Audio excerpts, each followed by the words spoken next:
Labas vakaras, mano vardas Daiva, aš esu alkoholikė.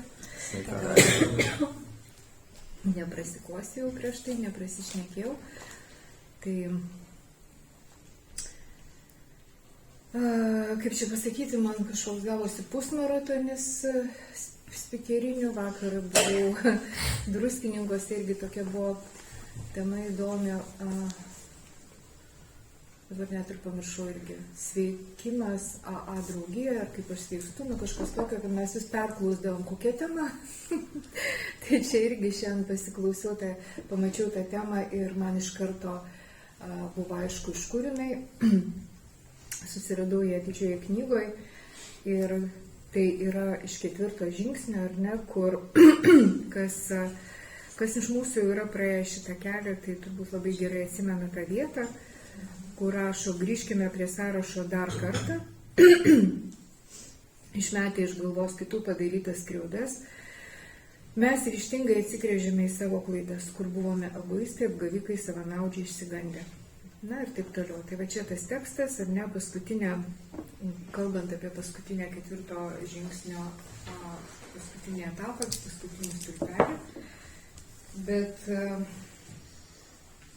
apibrėžus temą vis tiek noriu trupučiuką pradėti nuo to, nes labai malonu iš tiesų matyti nepažįstamus veidus. Žinai, aš taip vis duris atsidaro, galvoju, dabar gal jais tas, gal dabar tas, ne tas. O, gerai, ne tas. Reiškia kažkas naujo, kažkas šviežio ir tai iš tikrųjų labai džiugina. Atsimenu jūsų grupę, kai dar tik tai buvo susikūrus, kai rinkdavosi tikrai nedaug žmonių ir šiandien matyti tokį nemažą būrį, tai tikrai labai, labai smagu. Ir nepaklausiau, kiek aš laiko turiu. Nepasakiau, 50 minučių. Gerai. Tai jo, reikia man irgi užmesti akį laikrodį, nes kartais, kai kalbėjau apie save, taip ir nuneša, žinai, nes kasgi daugiau tiek gražių žodžių pašnekės apie save, ne? Jeigu ne pats. Bet dėja, mano gyvenimo istorija yra ir netokių gražių dalykų ir kadangi tai nėra tema, kai buvo, kas nutiko, kaip yra dabar, arba kitaip sakant, mano gyvenimo istorija, tai aš gal labai nesiplėsiu apie tą pačią pradžią, galiu tik tai trumpai paminėti, kad esu ta 3 tipo alkoholikė su visais praeitais etapais, kurie yra aprašyti knygoje, iki, kur jau ten rašo, kad mes galų gale pasiekėme ligoninių reabilitacijų laikotarpį, ne visi praeiti gydymo metodai išbandyti. Ir tai buvo daroma ne vieną kartą ir ne po vieną kartą, ir lašelinės, ir psichiatrų pagalba, ir kur tik aš nesikreipiau, truputį vaikščiau į A, bet negaliu sakyti, kad mane va taip iškart tik atėjus ir užkabino, žinai, kad čia yra va vieta, kurioje aš noriu būti, tai buvo tikrai ne ta vieta, ir nors aš buvau jau pasiekus labai netoli dugno, man dabar kažkodėl asociacija su ta vykusia nelaime, kur generolas pasakė, tai vat mes, jeigu nebūtumėm laiku suspėję, tai jie būtų dar toliau grimzdę kelis metrus, žinai. Tai vat panašiai su mano gyvenimu. Jeigu nebūtų kažkokie įvykiai atsitikę mano gyvenime, aš būčiau dar giliau grimzdusi ir tas turbūt dugnas jau būtų, kur manęs jau niekas nebebūtų pasiekęs, žinai. Ir va ta diagnozė, aš savo pačiai nusistatyti ją labai buvo sunku, nenorėjau aišku, nors turėjau pripažinti, kad kažkas yra negerai, kad aš geriu nenormaliai, bet vis tiek alkoholikė vadintis nesinorėjo aišku. Dar labiau nepatiko, kai mama sakydavo, tu pijokė, tu girtuoklė, ką tu panaši. Tu ne mūsų vaikas, tu ne mūsų giminiai tokių nėra, niekas šitaip nesielgia. Ir vienu žodžiu, tas epitetas man nepatiko ir netgi, kai aš sužinojau, kad tai yra liga, tai man beje nepalengvino mano to nepasitenkinimo. Vis tiek tas žodis alkoholikas, jis jau baisiai neskanus, žinai. Ir tai, kad yra diagnozė medicininė, tai manęs irgi nebuodė.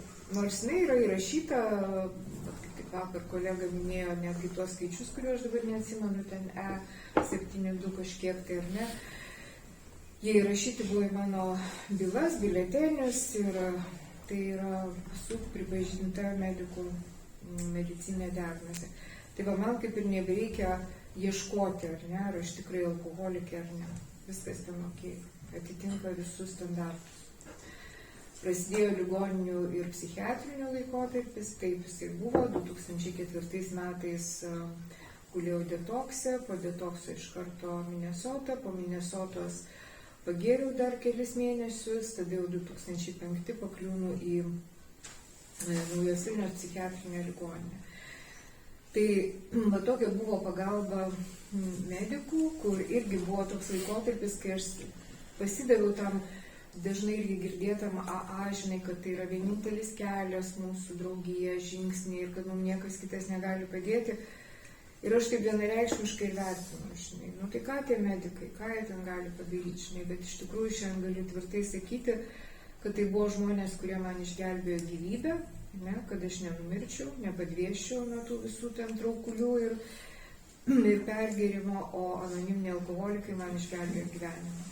Tai o būtent daktarai man gali skirti trumpą laikotarpį, toliau prasideda gyvenimas negeriant, kur labai daug kas priklauso ir nuo manęs pačios. Žinai. Nors mes sakom, kad viskas Dievo, bet realiai aš turiu dėti pastangas ir pati nemažiau už Dievą. Dievas dėjo labai daug pastangų.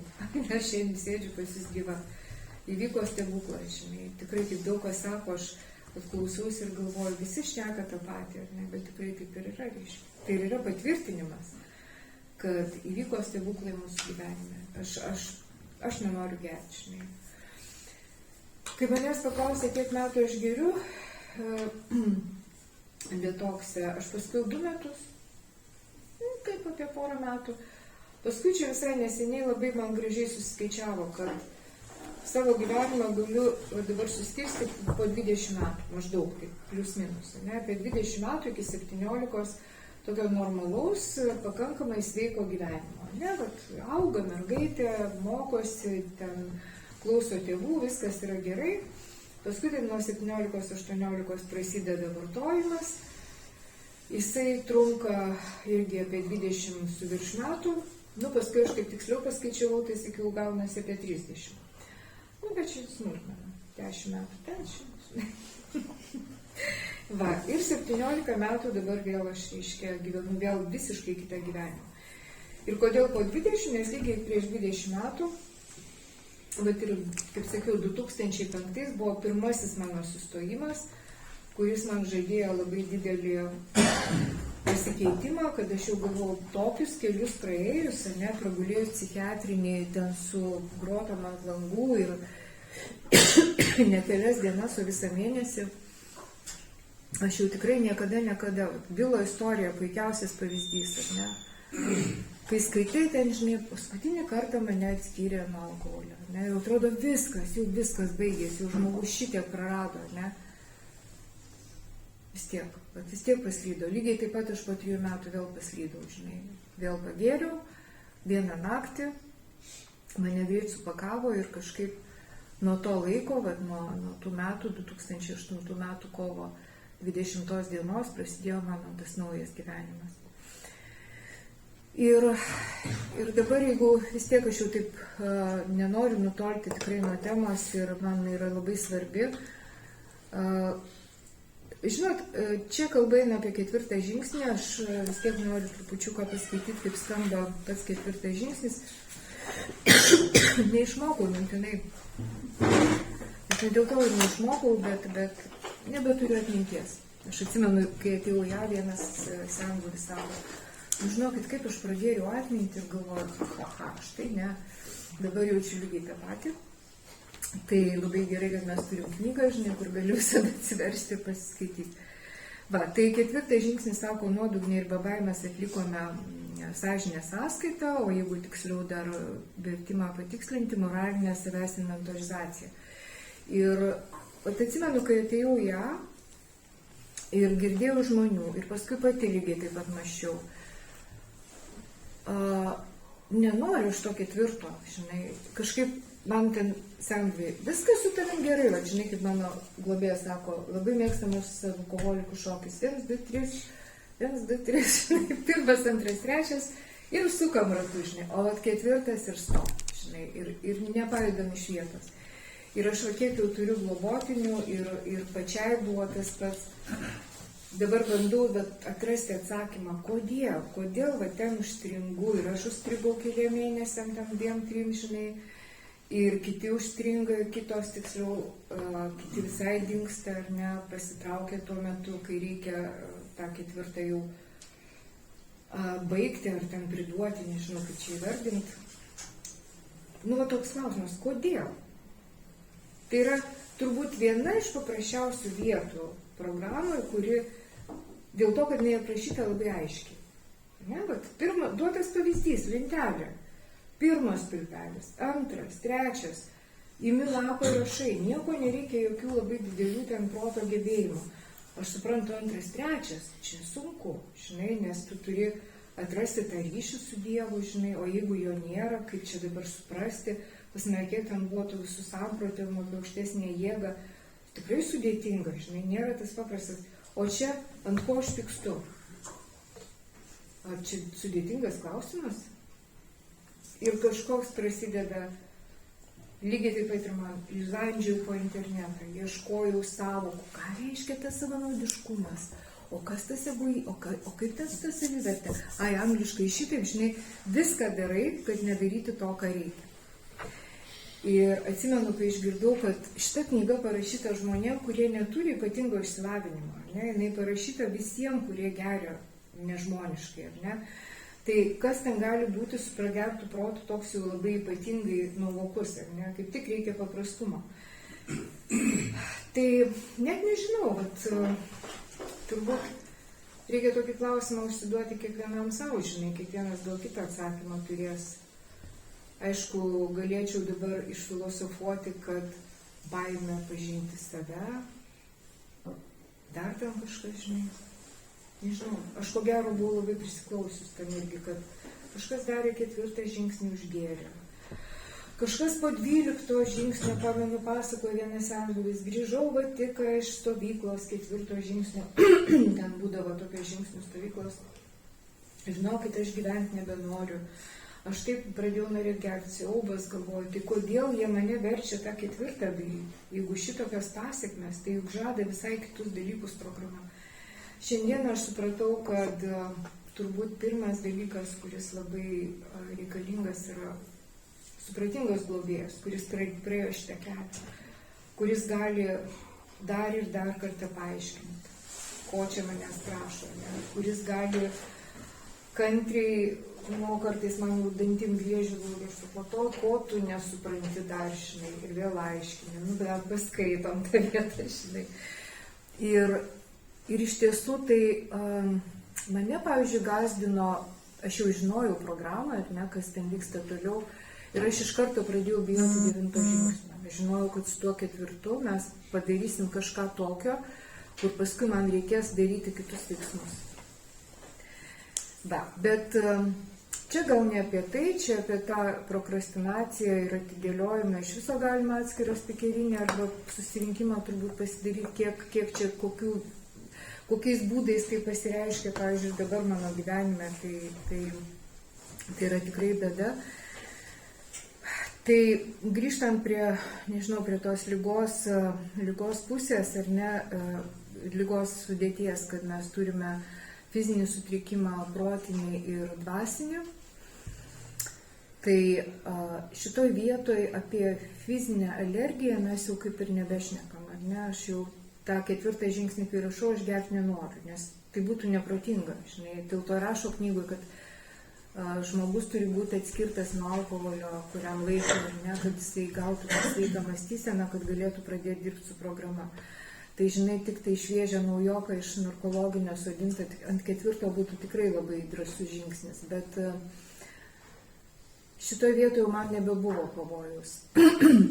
Kad protas kažkaip, kad protas kažkaip keistai veikia, tai galiu pasakyti, nesakau, mokslus baigus ar ne, aš pradėjau nebesuprasti tų savokų. Žinokit, man kartais ateidavo mintis, kaip mano globėjas sakė, ar tu pastebėjai, kaip jisai mums trukdo? Žinai, mes turime susiskambinti, dingsta ryšys. Skype, nes gyvena, reiškia, užjūrėje ir nėra Skype ryšio, žinai.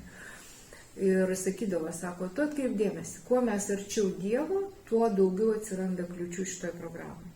Nu, tokia mistinė pusė, ne? Mano protas tikrai atrodo aptemsta, žinai, aš pradedu nesuvokti, ko iš manęs reikalaujama. Ir kita ta dvasinė pusė, kur vyksta kova tarp mano sąžiningumo, tarp mano atvirumo ir tarp mano įprasto noro meluoti, manipuliuoti ir nuslėpti. Tas manyje kovoja, ar ne, aš dabar tą suprantu, bet tuo metu tai buvo toks jovalas, ar ne, ir taip kitko, pasakojau Liubai, šiandien važiavau traukiniu, taip juokinga, žinai, nes čia kalbėsime apie kitus žmonės, mėgstama tema, ar ne, mano bent jau labai mėgstu, kaip mes juokiamės, analizavome ten kitų elgesį, ar ne. Tai va, ir tokia buvo situacija, ten 1 klasės tas vagonas, ne, ir parašyta tylos zona. Iš tikrųjų toks tylus šurmulys, žmonės truputį šnekučiuojasi ir girdžiu toksai riksmas moteriškės, kuris sėdi priešais mane. Ko tu čia dabar pliurpi visą laiką telefonu, reiškia ten priešais ją mergina, taip įstrižai sėdi ir ateina jau tą, nešioja vandenį, ten tikrina bilietus. Jūs pasakykite, kad čia tylos zona, negalima šnekėti telefonu, pliurpia, ir va taip, tokių pakeltų tonų. Aš net negirdžiu, ką ta mergina atsako, tik supratau, kad jinai turbūt pasakė, nepsichuokite, žinai. Tai tada dar labiau šoko į akis. Ir aš jau tokia, žinai, sėdžiu, analizė vyksta, čia ligonis kaip ir aš, bet nesu tą mintim, kad, žinai, nepykstu, bet, reiškia, man kyla noras jai paaiškinti situaciją. Galvoju įsijungia, žinai, jeigu tai būtų mano dukra ten sėdėtų, aš turbūt išpeščiau tau plaukų kuokštą už šitą elgesį, kaip tu drįsti pulti merginą ir apskritai jinai tylutėlė išnekėjo to telefonu, dar traukinys nevažiavo. O madam pakėlė tokį triukšmą, kad girdėjosi turbūt per kelis vagonus. Ir tada vėl tokia mintis, galvoju, jai turbūt tikrai kažkas negerai. Gal žinai, gal laidotuvės, gal kokia nelaimė, gal kažkas, o gal šiaip kukų, žinai, kas ten žino. Bet mano būsena iš karto pakinta į tai, kad ką aš noriu daryti, aš noriu kontroliuoti situaciją. Aš noriu ją pulti spręsti. Aš jos neturiu drąsos spręsti gyvai, pavyzdžiui, atsistoti ir užstoti tą merginą, ne? Bet aš už tai viduje sprendžiu. Labai sėkmingai pati su savimi, ne? Ir tai yra įprastas gyvenimo mano toksai, pavadinkime, bruožas, nes turbūt visiškai išguiti tai, kas buvo daroma 10 metų, net ne tai, kad pastangos čia, tiesiog turbūt kažkada pasikeis, o gal ir ne, nežinau. Bet esmė tokia, kad aš dar prisiminiau vieną laidą radijo, kai šneka žmogus apie, neatsimenu ką, tiesiog aš virtuvėje įsijungus ir klausausi. Ir girdžiu, lyg pasakė žodį resentimentas, žinai. Taip dar sykį ir paskui girdžiu, dar kartą pakartoja, kas yra resentimentas, pyktis, ką mes dabar čia skaitom ar ne. Ir jis lyg tai paaiškina, sako, resentimentas yra tokia būsena, kai aš, sako, ieškau kaltų. Ir man, suprantat, dar atsivėrė šitas mūsų 4 žingsnio prasmė, kada aš labiausiai, kur mano tas pyktis tampa nesveikas, ne? Netgi šitoje situacijoje, kuri net asmeniškai manęs visai neliečia, ką aš pradedu daryti, aš pradedu ieškoti kaltų. Pradedu lyginti, teisti ir vertinti, ne? Tai vėlgi grįžtant prie tos temos, ar ne, išmetę iš galvos kitų padarytas skriaudas, mes ryžtingai atsigręžėme į savo klaidas. Bet dar aš labai norėjau prie dar kito dalyko, to trečio stulpelio, kur man buvo asmeniškai labai sunku jį suprasti, kai rašiau, kur sako daugeliu atveju tą aišku, kad mus piktino užgauta savigarba, ambicijos iškilusi grėsmė pinigams bei asmeniniams santykiams. Tarp jų ir seksui. Taigi mes buvome įskaudinti arba susierzinę, kaip čia išversta, ir įtūžę. Lyg tai ir pateisina, ne, mano būseną, kai žmogus man padaro kažkokią skriaudą.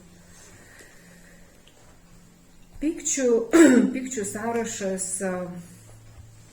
prasideda būtent nuo to, kad mes įvardiname, kas ir ką padarė. Ir turbūt tie 2 stulpeliai buvo patys lengviausi, žinai. O, tai, pykstu ant mamos, nes jinai man, kai aš buvau maža, Palangoje nupirko bulkutės su įdaru kažkokios ten, nes pasakė, čia su šuniena, tu nevalgyk šitos, o aš jos labai norėjau. Ir aš labai verkiau, ne? Ir kai susirinkimuose girdėdavau, kai kalba žmonės, kad aš gėriau dėl to, kad manęs nemylėjo tėvai, aš šitą situaciją ištraukdavau iš atminties kaip labai gerą pateisinimą. Ne? Aš gėriau, nes man mama nenupirko bulkutės. Mano alkoholizmas prasidėjo dar vaikystėje. Nu tai čia sugebėjimas pritempti situaciją, bet faktas tas, kad yra nuoskauda ant mamos likusi, ne? Ir būtent svarbu, kodėl mane ta situacija taip užgavo, ką aš toliau aiškinuosi, ar ne, kaip čia sako, man pasakė, neieškok daug tų žodžių, ne, bet yra savigarba, ambicijos, finansai ir asmeniniai santykiai arba seksas, ne, ir daugiau neieškok. Nu ką, ten finansai neaktualu, ne, seksas tuo labiau, kai tau kokie 5 metai, bet savigarba ir ambicijos užgauti buvo turbūt, ar ne? Aš taip galvoju, nes man tai buvo sunkus uždavinys. Aš suprasti save, iš kur mano kyla dažnai pyktis, man buvo pakankamai sudėtinga. Dėl ko man strigo 4 žingsnis. Surašyti žmonės ir dėl ko pykau nesunku, bet kai reikia aiškintis, ką manyje užgavo, čia man galvosūkis. Nu gerai, tarkime, savigarba. Nu gal, o ambicijos kokios? Ambicijų nėra. Tada pradeda iškėti, kad gal mano tas pyktis iš vis yra išgalvotas. Gal aš pykstu tam, kad pykčiau. Gal tai kerštas. Nu, supranti, bet taip atsiskleidžia nesveikumas mano proto, žinai, ir ieškojimas tų kaltų. Aš net nerandu priežasties, bet aš vis tiek jaučiu nuoskaudą. Kaip su to susitvarkyti? Ir kai baigiu rašyti tuos stulpelius, man tada atsimenu, dabar aš jau kalbėsiu apie paskutinį ėjimą žingsniais, kaip tada darėm, ar ne, po tos maldos, ar ne, kai perskaitom pykčio maldą, kai kas nors įžeisdavo, sakėme, savo jis ligotas žmogus, kuo aš galėčiau jam padėti, Dieve išgelbėk mane nuo pykčio, tebūnie tavo valia. Štai vietoj man globėja pasakė klauptis ant kelių ir šitą maldą melstis apie kiekvieną žmogų, kuris yra įrašytas pykčių lentelį. Ir ne tai, kad už visus, pasimelsiu dabar už visus, ant kurių pykstu, žinai, už kiekvieną. Ir melskis tol, kol praeis žmogui pyktis.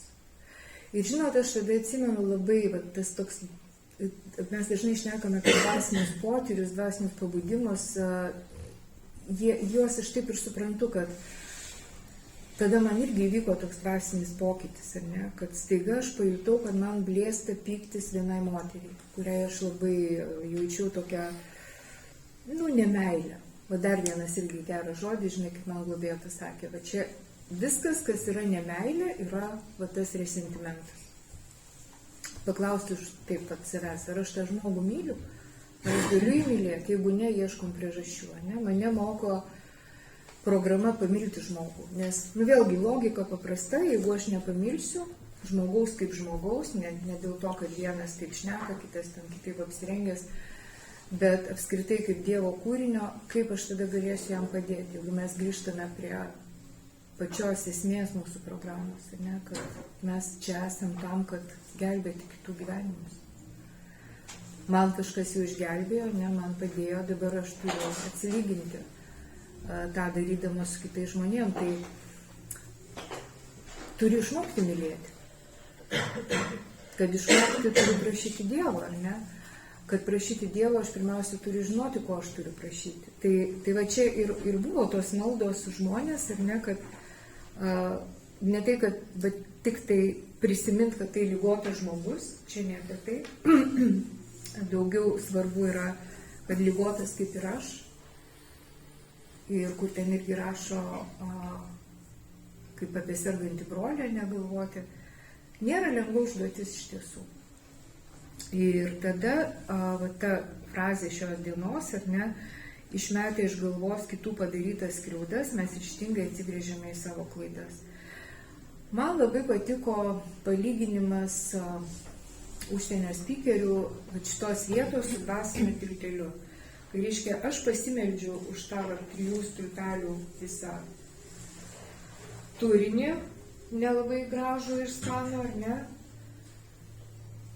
Man už nugaros visas tas lieka, jau po truputį lieka, ir aš tada, kaip sako, atsisuki, pereini, reiškia, lieptelį ir pasisuki ir žiūri iš kitos pusės, kaip visą tai atrodo, iš kitos pusės švarios upės, ne? Kaip nuplautas kažkoks tai praeities etapas, žinai, ir tada matai, jeigu tas dvasinis potyris įvyko, jeigu per tą maldą įvyko kažkokie atleidimai, tikrieji atleidimai, tai išlenda mano problemos.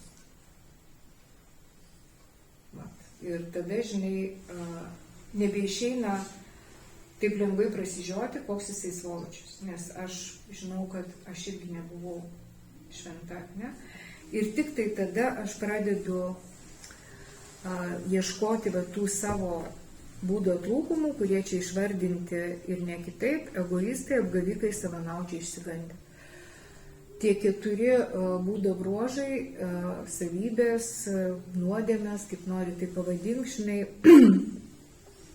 kurios skiria mane nuo Dievo. Aš nesupratau, ką man reikia to 4 žingsnio, kol nedėjau iki šitos vietos. Kad kai aš įsivardinu savo būdo trūkumus, ne, kurie mane skiria nuo Dievo, aš žinau, ko aš turiu pasiprašyti, jeigu aš noriu to ryšio su Dievu. Nes jeigu ateina 4 žingsnis, jau reiškia su 3 viskas tvarkoja, ryšys yra užmegztas ir aš noriu jį turėti vis stipresnį ir geresnį. Dar kitaip tariant, aš noriu būti žmogus, kuris patinka Dievui. Va taip labai paprastai. Aš noriu, kad jis mane mylėtų, aš noriu, kad jis mane saugotų, aš nebenoriu abijoti, ne? Bet jeigu aš būsiu va tokia, tai nieko nesigaus. Ir labai tos sunkios diagnozės, kurias man pasakė globėja, kad alkoholikai yra patologiniai melagiai, kad sergame žvaigždžių liga, ir visi kiti dalykai, žinai, kad esu nesavikritiška, kad esu nebrandi, žinai, toks mažas vaikas senstančiame kūne, žinai, kaip pat atrodo klaida kažkokia gyvenime įvyko. Pagal savo amžių turėčiau elgtis kaip močiutė, elgiuosi kartais kaip,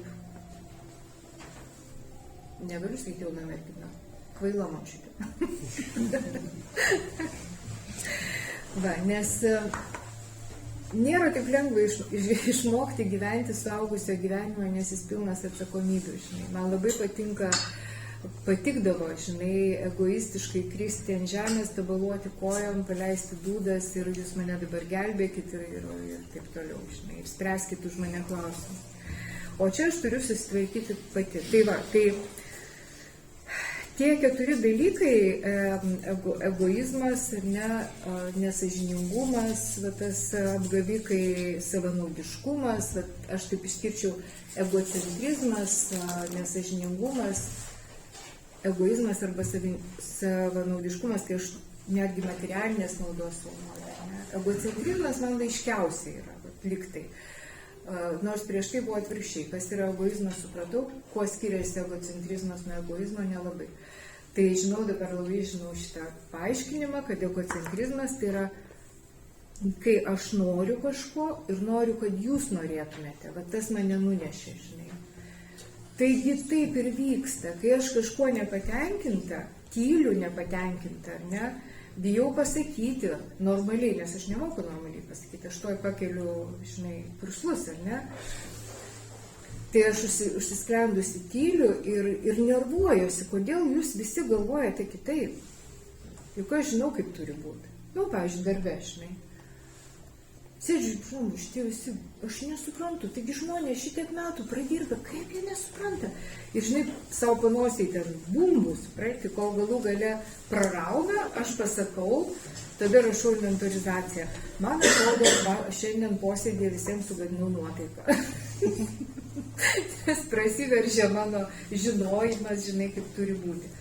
Tai va tokia, žinai, savim nepatenkinta. Kas yra? Baimė. Baimė, kad manęs nemyli, kad manęs nesupras, kad mane netaip įvertins, ar ne. Juk mano visi tie pykčiai labai dažnai paremti baimę. Aš pykstu ant žmogaus, kad jis padarė tą ir aną, nes turbūt jis manęs nemyli. Bet, arba ten nekenčia, arba, kažkas tokio, ne. Ir ko aš bijau, ką žinau, bet čia kai rašai paskui baimė inventorizacija, ten tokių įdomių išsivedžiojimų atsiranda. Tai va, paprasčiausiai, pavyzdžiui, gerai. Čia dabar staigiai pabandysiu sugalvoti paskutiniųjų kokių nors resentimentų. Taip, reikalų neklaidysim, nes ten labai daug yra visko. Tai pasirinksiu iš darbo.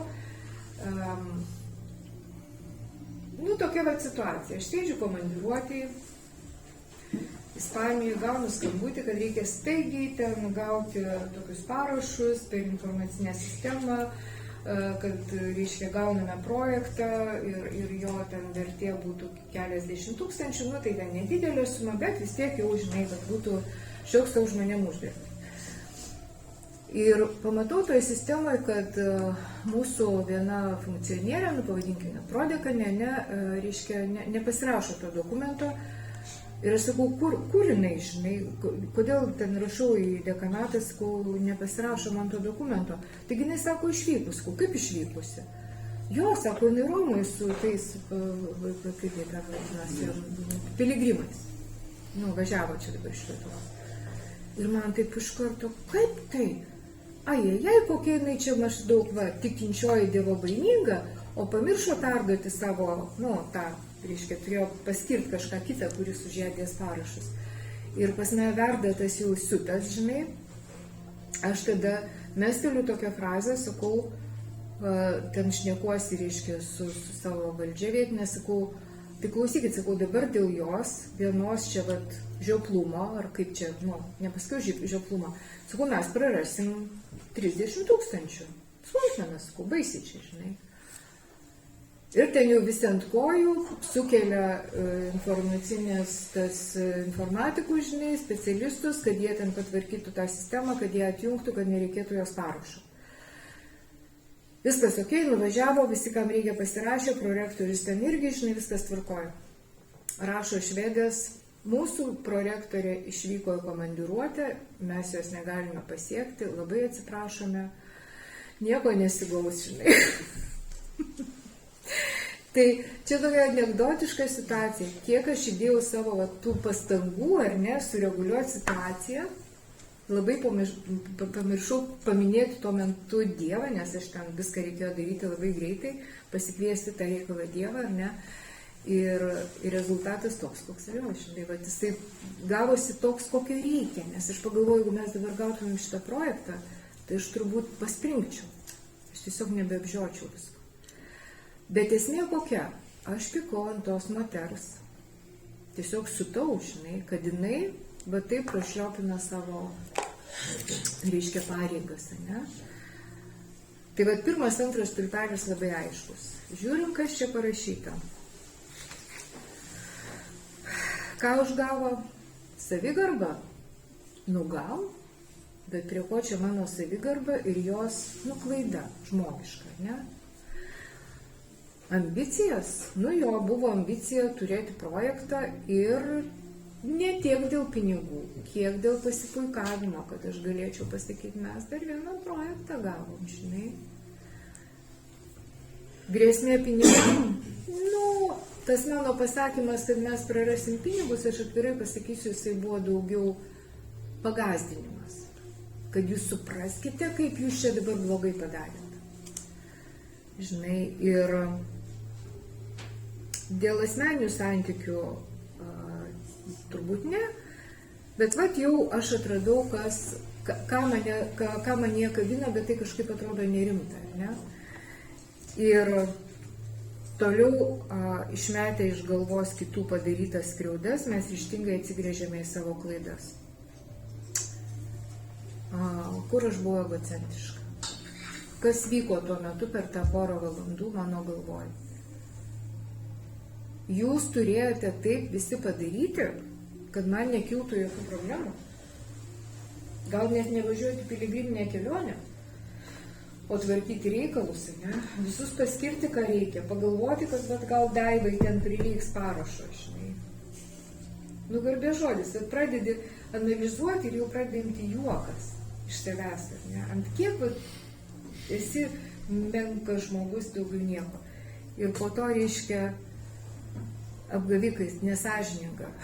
Tai klausykit, 20 metų su virš mane darbe dangstė, pavadavo, kai aš gėriau, tempė iš visokių negerų situacijų, užtarinėjo ir taip toliau. Kiek aš per savo gyvenimą esu pavedusi žmonių? Tai va čia yra mano didžiausias nesąžiningumas, kad aš reikalauju iš kitų to, ko aš pati nedariau. Stengiuosi dabar ir tai ne visada pavyksta, žinai. Va, ir tas savanaudiškumas, baimė aišku buvo. Tai jeigu palaukit, bus praliotas šitoje vietoje, ką aš pasakysiu švedam. Buvo tokia mintis, žinai, atėjus. Man bus armata. Aš galvoju apie save. Tai va čia ir yra tas dvasinis tiltelis, kuris pakeičia bet kokiam resentimente, bet kokiam pyktyje, bet kokioj gyvenimo situacijai. Tam reikia skirti laiko. Aišku, kai šitą pratimą išsitreniruoji, 4 žingsnį, galų galiai jį padarai, tai visą tai kartojasi kiekvieną dieną, 10 žingsnis. Vat kaip aš tik jums papasakoju, ar ne, kad dienos bėgyje man tada atvėrė akis, kai parašė tą švedę, kad nuplaukė projektas, nes jų prodeka negalėjo pasirašyti. Ir aš tada supratau, kad kokia čia durnystė buvo. Ir kiek aš savyje išeikvojau bereikalingos energijos.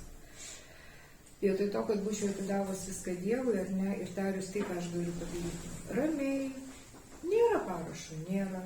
Nuplauks pinigai, nuplauks, žinai. Arba ramiai padaryti, ką galiu padaryti. Tai žinai, per tuos 10 žingsnio pasitikrinimus, vertinant kitus ir save, aš labai aiškiai pamatau, kiek man dar reikia prašyti Dievo pagalbos, kiek man reikia melstis ir kiekvieną dieną. Ir tas momentas, žinai, kai sako, aš jau neberašau inventorizacijų, aš nerašau kiekvieną dieną, nerašau globėjui kiekvieną dieną jų, kad jisai skaitytų, žinai. Bet vakare atsigulus man didžiausias džiaugsmas, jeigu aš neturiu ką prisiminti. Tikrai tai būna, kad einu gulti ir pagalvoju, šiaip viskas gerai, diena yra visai nebloga. Bet šiandien ką aš galėsiu pasakyti, truputį susierzinau traukinį, kad moteriškė aprėkė kitą moteriškę, žinai. Susierzinau ir praėjo, žinai. Dėl šito aš nesuku per daug galvos. Ir žinot, turbūt didžiausias, pats teisingiausias galbūt atsakymas yra į mano tas būsenas, yra mano ramus miegas. Bet kai aš atsigulu į lovą, įsijungiu serialą ir jau aš negalvoju apie tai, kas buvo vakar, šiandien ir kas bus rytoj, o galvoju apie tai, ką ten rodo. Tol, kol man pradeda merktis akis ir aš jau tik mygtuką paspaudžiu ir mano diena baigta. Tai čia yra didžiausia turbūt dovana, kad aš galiu galų gale ramiai išsimiegoti. Ir dienos bėgyje taip pat sustoti, paprašyti Dievo, kad ateitų, kad padėtų, kad būtų šalia manęs, nes to mane išmokite jūs. Tai turbūt mano laikas baigėsi, nes galėčiau turbūt dar šnekėti, bet aš jau išsisėmiau. Ačiū, kad pavyko su jumis. Ačiū tau.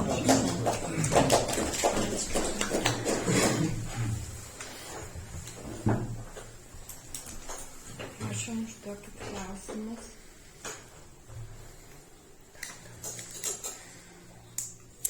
Dėl alkoholikė minėjote tokį dalyką, kad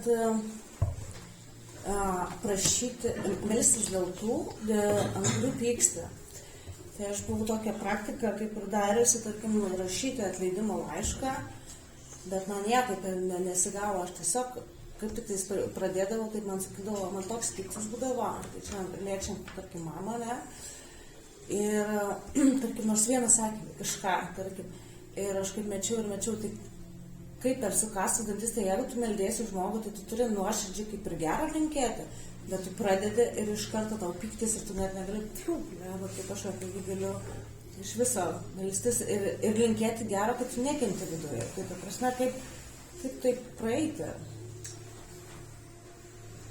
Nu, kaip sakiau, mano atveju tai buvo taip pasakyti, melskis, kol ateis, žinai, tas atleidimo jausmas ir čia turbūt vėlgi būtų atskira tema, kad nežinau, ar įmanoma, aš sakau, aš dabar turiu tokią situaciją, kur nežinau net kaip tai pavadinti, tik tai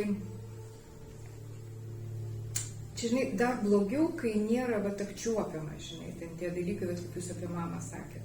Tu lyg tai negali pasakyti, ką tas žmogus tau konkrečiai blogo padarė, bet paskui atrodo, aš nežinau, ką aš padaryčiau, jeigu galėčiau. Žinai, nu, bet tai tikrai tas įsėdėjęs pyktis ir aš jums atvirai pasakysiu, yra dabar tokia situacija, aš net nesimeldžiu. Aš tiesiog net nenoriu galvoti apie tos žmonės, aš bandau juos šalinti iš savo gyvenimo, bet tai ne mama, žinai, su artimiausiais žmonėms truputį kitaip. Žinot, aš neturiu tokio atsakymo, nes ką aš minėjau apie tą moterį, tai aš ilgai meldžiausi, man atėjo tas atsipalaidavimas, bet paskui jisai sugrįžo. Aš tą moterim nebendrauju iki šiol ir, pripažinsiu, aš nemyliu jos, man tai nepatinka. Aš nenoriu su ja turėti reikalų. Ir pas mane gyvenime yra ne vienas žmogus, kurio aš nenoriu matyti savo akise ir nenoriu turėti reikalų. Čia apsimesti, kad aš tokia tapau, žinai, šventoji, tikrai ne. Ir aš nežinau, ar aš pajėgsiu kada nors gyvenime mylėti visus, žinai. Ypatingai, jeigu akivaizdžiai tave išduoda, jeigu akivaizdžiai tave, sakau, man, išdavystė, turbūt, tokia, ne ta prasme išdavystė, kaip, žinai, ten, nežinau. Jo, čia yra jau subtilūs dalykai, nenoriu dabar jau labai juose plėstis. Tai yra žmonių, kurie atrodytų padarė didesnį išdavystę, bet aš jiem esu atleidus, o yra tokių, kur atrodo smulkmena, bet man yra labai svarbi. Bet žinot, ką aš prisiminiau vieną tokį filmą, man atrodo, italų, ir ten buvo kažkokia įvykdyta žmogžudystė labai baisi ir reiškia, dar kažkas, kad tokia situacija, kad vienuolė bažnyčioje, ten vienuolyne, reiškia, užpuolė kažkokie nusikaltėliai, ją išprievartavo ant altoriaus ir sužalojo ir paliko, reiškia. Ir tas jau tyrėjas ateina vieną dieną ten į tą koplyčią ir jinai sako, žiūri, jinai meldžiasi. Sako, jūs už juos meldžiatės, žinai, kaip nustebęs, nes jinai kalba jų vardus, žinai, sako, taip. Sako, jie nekalti. Jie nekalti, kad jie tokie gimė, žinai. Tai va čia yra ta dvasinė aukštuma, kur aš ją nepretenduoju šiuo momentu. Man tai būtų per daug sudėtinga, žinai. Bet čia yra turbūt ta siekiamybė, kaip sako mūsų programai, jos atsiradime buvo 4 absoliutai, ne, kurių mes turime siekti, kur tai būtų tobula. Mes siekiame tobulybės, mes netapsime tobuli, ar ne, bet mes jos siekiame. Tai yra kryptis, kokia aš turiu būti. Turi mano gyvenime atsirasti atlaidumas. Kitas dalykas, kad jeigu aš ir jaučiu dar nuoskaudą, ar dar kaip ten be pavadintumėm, aišku, aš norėčiau kažkokio teisingumo, žinai, norėčiau, kad tie žmonės ar atsiprašytų, ar kažkaip situaciją įvertintų ir pakeistų, bet to nedarau. Turbūt va čia ir yra Dievo veikimas, jeigu bus tokia Dievo valia ir jeigu tai bus teisinga, taip ir įvyks, ne, vienaip ar kitaip. Man šiandien svarbu, kad tai neperaugtų į tą, atsimenat, kur rašo, jis buvo neramus, nepatenkintas ir piktas, kaip ten tiksliai dabar neatsimenu, kur ligos ciklas prasideda, ne? Jis mato, kaip kiti išgeria, jiem nieko nenutinka. Tai vat, kad iki šitos būsenos nedaitų svarbiausia, ne? O su tom iki to dar galima susidaryti. Nežinau, atsakiau, nes sudėtingas klausimas, aš labai suprantu. Man ilgai užtruko irgi, kol atsistatė santykiai su mama.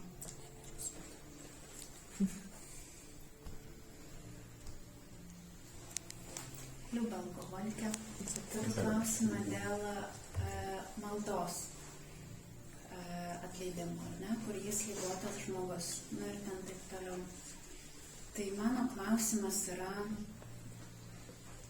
ar nėra tai savanaudiška, kaip ir klijuoti etiketės kitiems žmonėm, kad jie yra ligoti, jeigu jie nėra ligoti, ta prasme, gal čia aš, kad aš ligota, tai klausimai kyla, bet ta prasme, kaip ir primesti kitiems žmonėm, tarkim, man būna labai sudėtinga save įtikint, ta prasme taip, jeigu tai yra serganti mama, kad jinai ligota, klausimų nekyla. Taip. Bet jeigu tai yra normalus žmogus, kuris nėra ligotas vizualiai, ir aš bandau save įtikinėti, kad jis yra ligotas.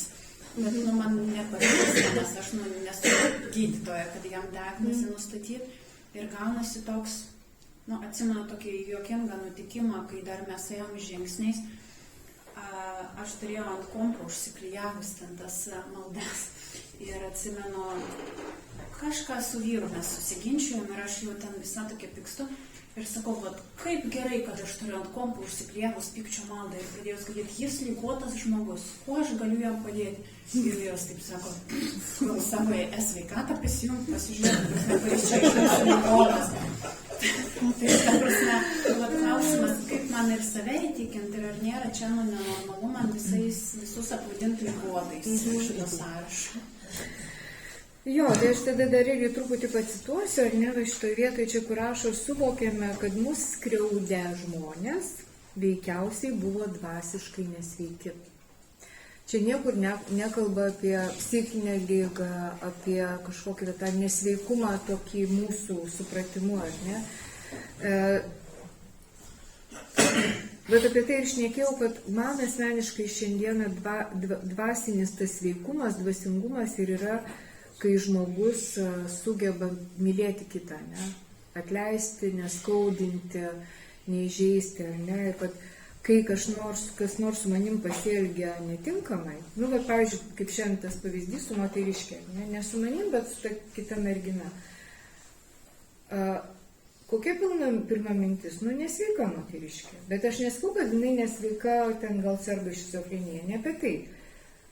Jos dvasinė būsena tuo metu yra neteisinga, negera, jinai nesusivaldė, jinai nepagalvoja apie tą mergaitę, kaip ta jausis. Ir kartais ir mūsų artimieji žmonės, mūsų užsipuola, kaip ir mes patys dažniausiai, irgi užsipuolame kitus, būdami toj dvasios tokiai tuštumoj, kai nebežmogiškos savybės ima viršų, o kažkokios,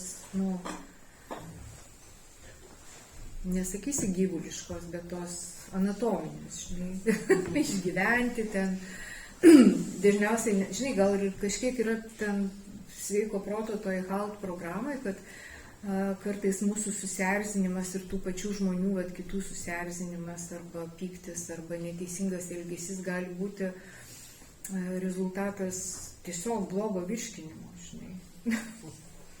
neišmiegotos nakties, dar kažkokiu. O jau nekalbu apie problemas, kurios yra tikrai rimtos, darbinės, finansinės ir panašiai. Ir tada man pačiai tai būdavo, mano tada dvasingumas kažkur nupučiai. Kokia aš ten mylinti galiu būti grupiai, ten visa, šventa vos ne, išėjus po susirinkimo, staiga kažkas pratrūksta, kodėl? Tai matyt priežastis ne grupiai buvo, kažkas netvarkoja mano dvasiniai būsenai. Tai lygiai tas pats su mūsų artimaisiais. Tik tai mes jų neanalizuojam. Va čia yra, apie ką šiandien turbūt ir turėtų būti rezumė. Mes ne juos analizuojam, jeigu ir mus įskaudina. Mes analizuojam save, kodėl aš taip jautriai sureagavau. Kodėl aš nesugebėjau įvertinti to artimojo ar neartimojo tuometinio dvasinio silpnumo, nepavadinkim taip. Kodėl man pritrūko atlaidumo? Čia turbūt tas irgi didysis kodėl.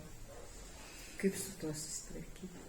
Žinai, kai pagalvoju tapti geresniu, ramiu, svarbiausia, tai taip šventai egoistiška, bet kad gerai jausčiausi, kad man būtų visą laiką ramu ir gera, reikia įdėti pastangų. Žinai, reikia kažką daryti. Kartais reikia labai daug daryti, kartais reikia smulkmeną, kaip tos maldos, žinai. Pavyzdžiui, kai pradėjau dirbti su programa, jau ten tų prisirašiau maldų, nusipirkau, kaip mano globėja, labai gražią užrašų knygutę, dailyraščių įsirašiau kelias maldas. Tai va tie keli puslapiai ir liko užpildyti, daugiau nei vienos. Ir aš jos niekada nenaudoju, žinai.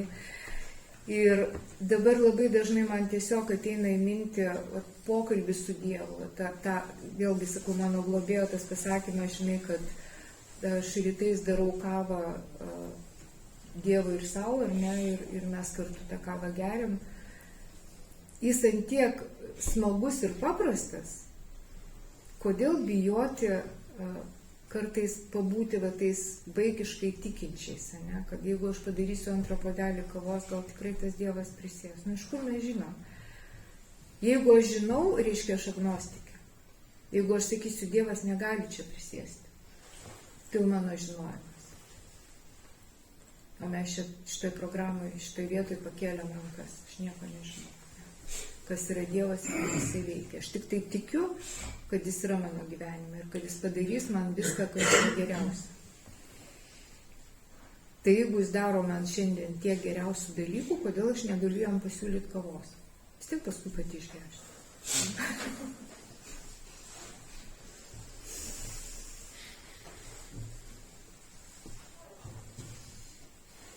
Sakiau? Ačiū.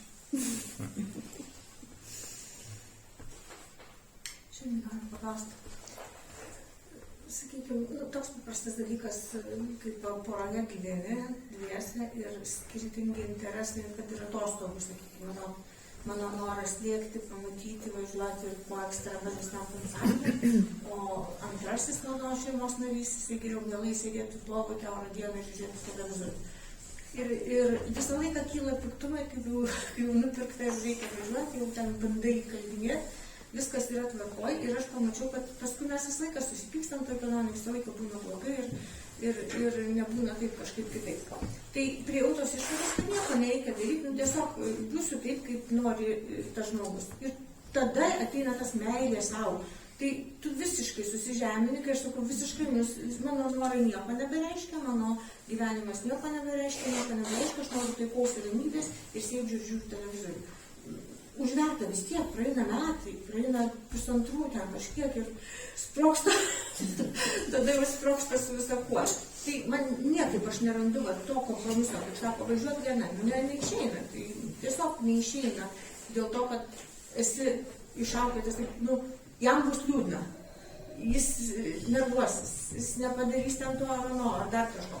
Aš nepailsėsiu, nes aš visą laiką galvosiu, ką daro tas žmogus.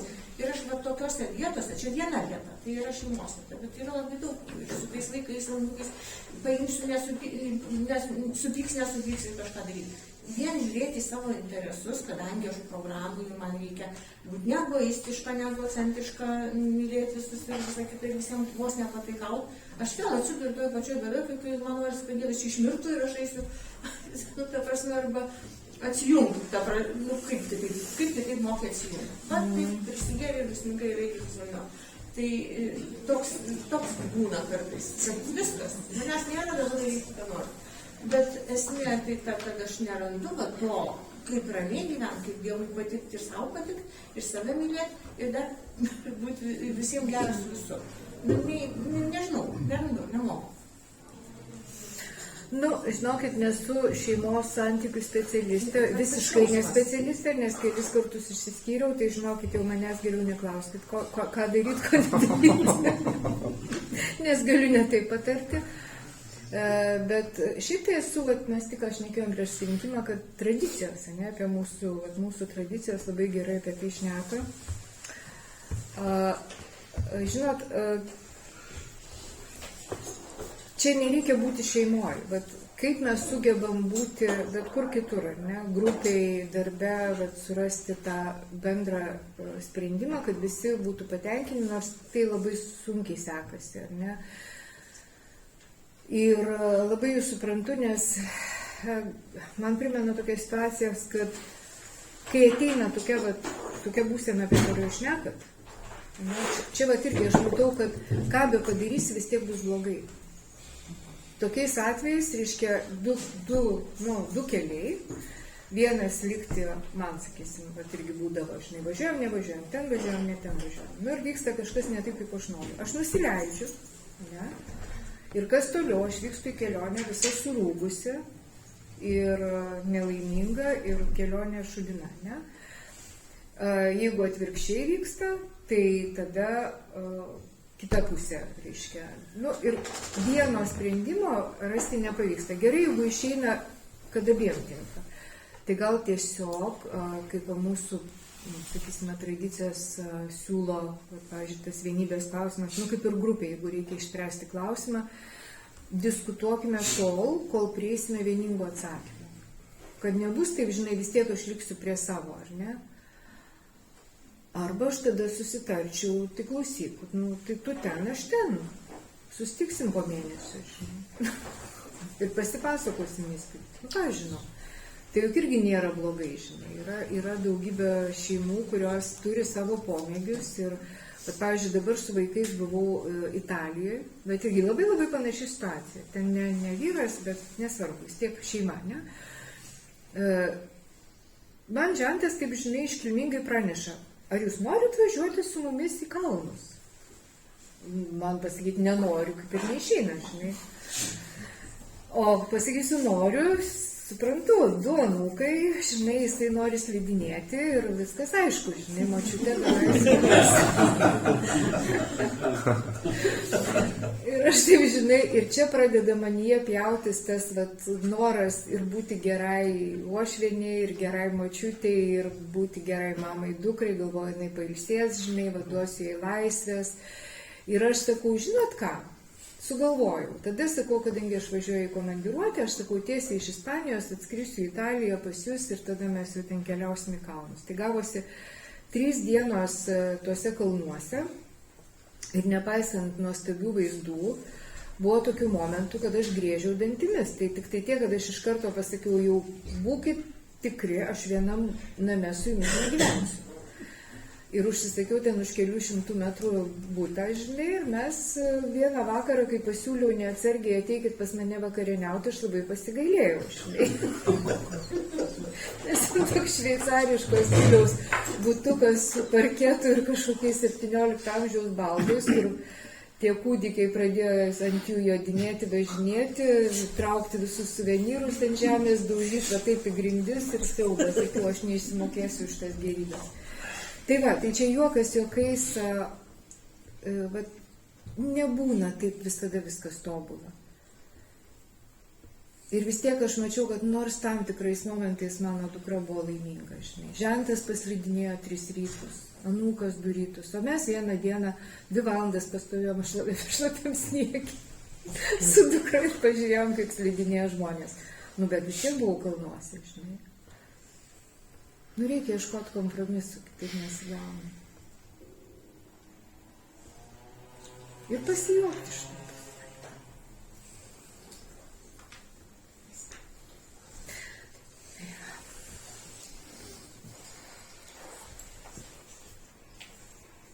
Rimtesnių klausimų duokit, jeigu dar yra laiko. Čia apie žentus nėra čia pašnekės.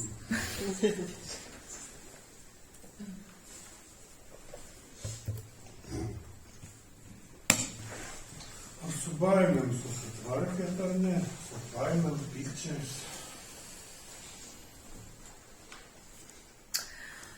Tas susitvarkymas, žinai, jo, ačiū, žinai, tikrai, Andriau, geras toks klausimas, nes labai dažnai tikisi žmonės, tai tiek, aš dar norėjau irgi pasakyti tokią frazę, žinai, kas mane labai suerzina, tokie manipuliatyvus.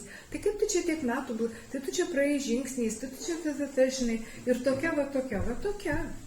ir būsiu tokia, žinai, mes netampam kažkokios tobulybės ir aišku, ir tų pykčių yra, ir baimių, ką aš žinau, bijau eit pas dantistą, bet tai ne ta baimė, kad aš puikiai žinau, kad tai nieko neskaudės. Tai yra tas kažkoks įsisenėjęs kaip įprotis, žinai, bet pajusiu kažkokį momentinį nemalonumą, kai man ten dursta adata, žinai, ten nuskausmė. Nežinau, ar čia baimė. Iš tokių rimtesnių, aš kažkada, kai rašiau tas baimės, parašiau, kad bijau, kad man reikės, kad mano tėvai pasens ir juos reikės slaugyti. Dabar tas laikas atėjo su mama, tėtis jau amžinatilsį. Ir žinot, kas pasikeitė, kai tėtis buvo toj sunkioj būsenai, aš labai sunkiai išgyvenau. Man buvo sukilęs ir tas egocentrizmas, kad man dabar reikia įtrūpintis, kad atima iš manęs tą liktai laisvę kažkokią, ne, tas toksai. Dabar su mama ateina truputį kiti dalykai. Aš tiesiog pradedu norėti pasirūpinti ją kaip mažų vaikų, žinai, tas toks kažkoks naujas daigas, supranti, kad kaip bus faina, kad aš nueisiu pas mamą, jei nunešiu ten kažkokį, žinai, savo pagamintą kažką, jinai apsidžiaugs, arba ten sukasiu lysvę ir jinai bus labai laiminga, žinai, nes aš žinau jos norus, jinai irgi labai mėgsta viską kontroliuoti ir kad būtų viskas pagal ją. Bet tokie pokyčiai yra, žinai, ir baimės aš jau nebejaučiu, kas liečia tėvus. Baimė prarasti darbą, irgi nežinau, baimė turbūt nelabai. Mašinos nevairuoju, tai avarijos padaryti nebijau.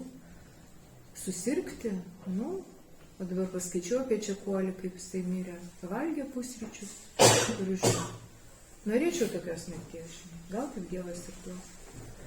O žinai, kai pagalvoju, jeigu bus kažkokia sunki liga, tai yra nuskausminimai, yra visokios skausmo terapijos, tai kažkaip dėl to mažiau pergyvenu. Ko dar bijot? Karo? Bijau, o kas jau nebijo? Dugai darbą padaryti. Nepatikti kažkam. Labai mažai žinokit šitą ligą. Labai mažai. Bet yra. Bet čia aš vadinčiau ne baimę, čia yra tas toks irgi kažkoks iškreiptas perfekcionizmas, kur vienoje vietoje, kad aš kokia esu, kad žinai, ten kokią dėžutę sutvarkysiu milimetro tikslumu, o aplinkui bus tokia betvarkė, žinai. Man labai trūksta nuoseklumo. Tai su darbais irgi taip pat, bet aš pastebėjau vieną dalyką, kad, pavyzdžiui, per mano karjerą, kai aš buvau tikrai labai labai stipriai prisidirbusi, visokių dalykų darbe, kur tikrai galėjo daug ką šnekėti ir iškapstyti ir nežinau, ko galėjo baigtis mano karjera. Visą tai jau praeity. Ir kas nutiko paskutiniu metu, kad aš esu vertinama ir gerbiama, žinai, ir manim pasitikė. Tai iš pradžių man atrodė čia, vau, programa veikia, žinai, taip kaip pažadai išsipildė.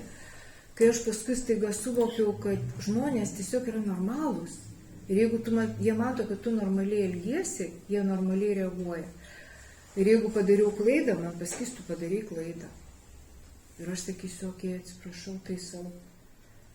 Žinai, bet, tai nereiškia, kad manęs ten nemėgsta ar manęs pyksta. O anksčiau taip ir atrodė. Man pasakė pastabą viskas.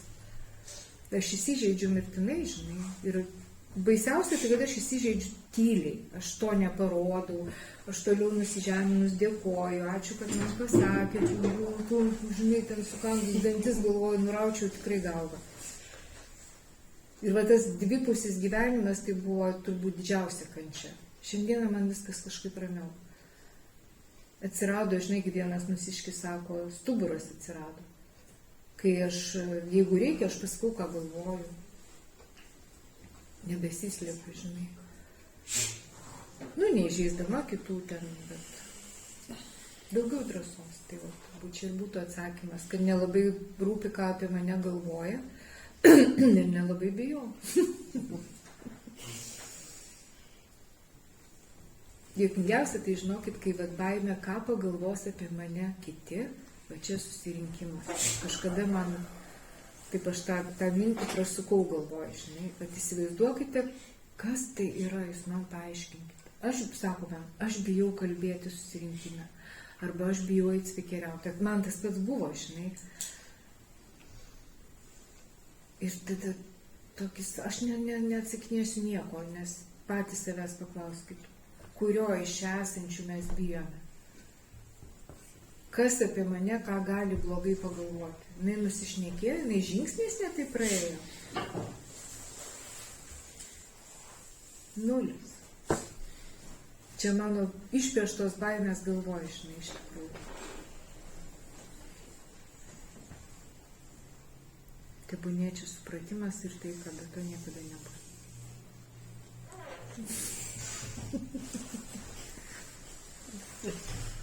Nes esame tiesiog žmonės, ne dievai.